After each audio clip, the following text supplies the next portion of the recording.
দিলেন, কোনো রকম ভিতরে গিয়ে বসলাম। হঠাৎ দেখি পাশে চেয়ারে সেই মেয়েটি আমার পাশে বসেছে। বলে নাকি আর কন্ডিশন রয়েছে, আরে কাতরে মরিটা হাতে রয়েছে। বলে নাকি আর কন্ডিশন রয়েছে, আরে বলে নাকি আর কন্ডিশন রয়েছে।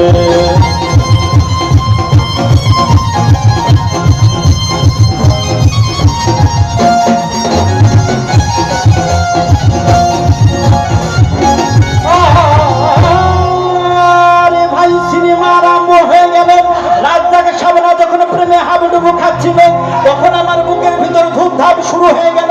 আমি যদি প্রেম করতে পারতাম। তখন দেখি পাশে ছিঁড়ে বসা সেই মেয়েটি আমায় সিমটি মেরেছে। বলে নাকি